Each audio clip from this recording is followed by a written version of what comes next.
Toxic masculinity. I'm just playing. This is my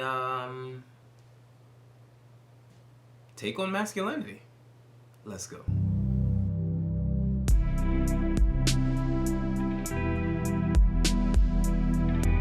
Masculinity to me can mean a lot of things.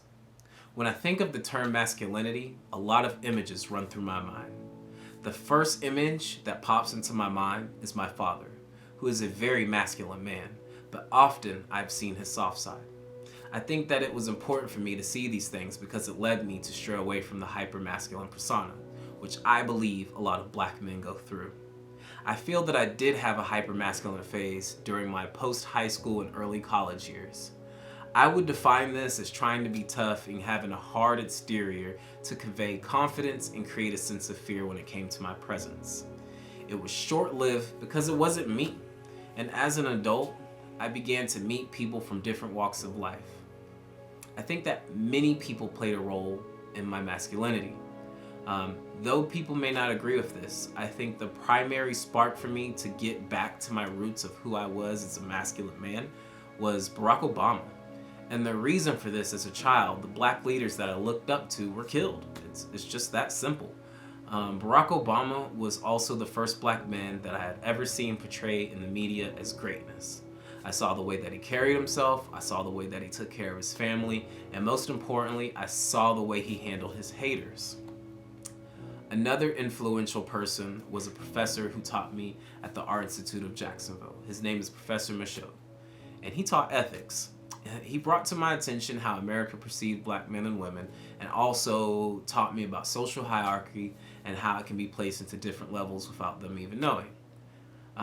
As I began working, I began to encounter more and more people who were very masculine. People like Dean Baptist, who taught me about hustling and stimulated my mind in a way of making money and taking care of family.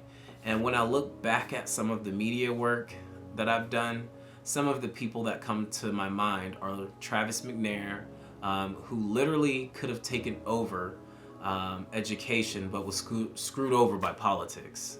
That is definitely another conversation on its own.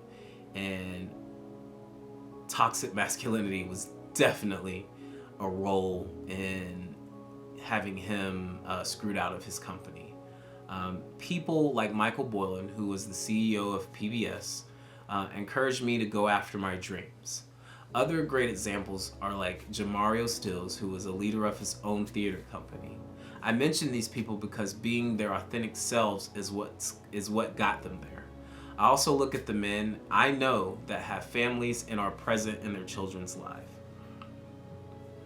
For the men who step up to the plate and take care of another man's child who are not masculine enough to take care of their own child, I look to the men to protect and serve in their duties and their responsibilities to society. You are the true masculine man. Many people will argue against this viewpoint and use it to create a narrative of what they think masculinity is. But as a man, I know that masculinity is not something that can be defined by one person. It is only that many men can contribute to society in a positive, protective, and loving way that create masculinity as it should be. To the many men in my life, share your views and continue on your path, creating and building a better world for everyone. This is the masculinity that they do not talk about.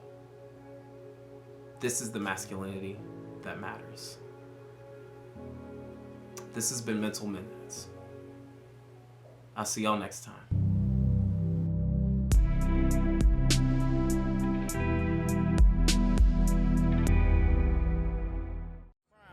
King, travel light, all I spit is Fahrenheit. Plus that flow be ether, I be sofa like Aretha. R-E-S-P-E-C-T me, I see colors like I'm Stevie.